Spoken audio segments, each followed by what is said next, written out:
I stand before you a fellow mama, but you wouldn't know it.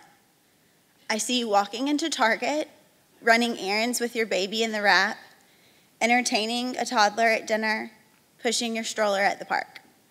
I see you sleep-deprived and running on coffee and prayers. Like you, I have stories of pink lines showing up to my disbelief. Like you, I will always remember my cravings during those times of expectancy.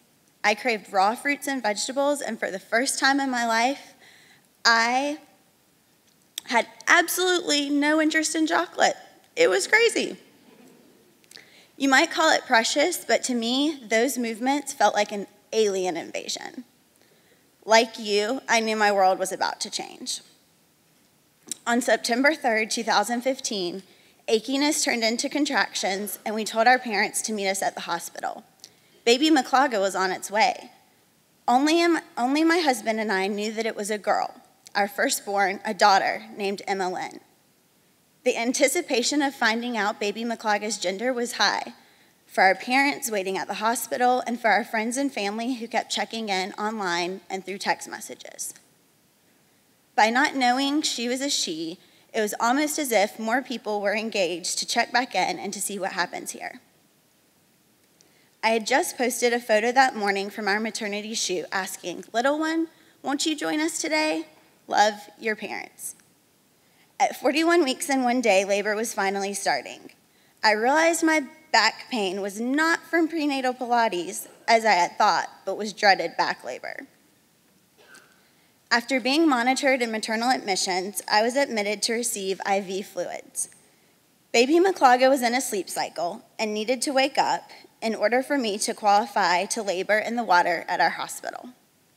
We were excited that this was the real deal, and I was relieved that very soon we could begin to fill up the tub and I would possibly find a tiny bit of relief in the water.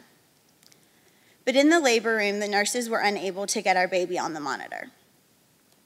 One of my midwives came in with an ultrasound and saw that Emma's heart rate was in the 40s. I was rushed off for a stat emergency C-section. When Emma was born, her heart was not beating, and her body did not respond to attempts at resuscitation.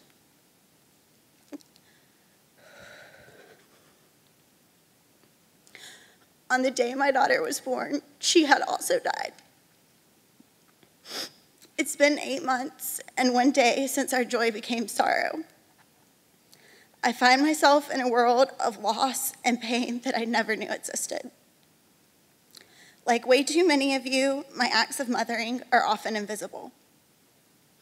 It's in the silence that hits during a commercial trying to sell you something through the promise of providing for your growing family's needs. It's in the car seat sitting in a closet instead of the back seat. A pack and play replaced by a peace lily in the corner of the room. It's the gut-wrenching pain of having milk come in and no mouth to feed.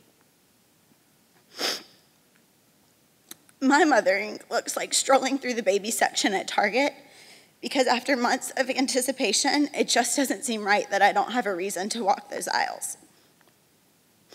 It's the tears that come in the evening when the day is done and busyness fades away and the ache of her absence takes over. My motherhood doesn't look like sleepless nights and milk-stained clothes. There's no cluttering of toys or diapers within arm's reach in every room. My mothering comes in touching the bracelet I wear with Emma's birthstone when I'm around people who don't know her story. It comes in the necklace with a tiny E that I reach for when I'm out and about and missing my girl. My mothering looks like a postpartum photo shoot, bearing my stretch marks, my longing, and all the ways my daughter has marked me physically, emotionally, and spiritually. To say to the world, my arms are empty, but I am her mama. For me, motherhood looks like falling asleep to the songs that remind me of my Emma. The melancholy ones that fit my mood, the deep ones that dive into the pain, and the songs of grace that reassure me of the hope of heaven. To all of you out there who carried a baby you never got to raise, I see you, fellow mama. I know that you will continue to mother them all of your days.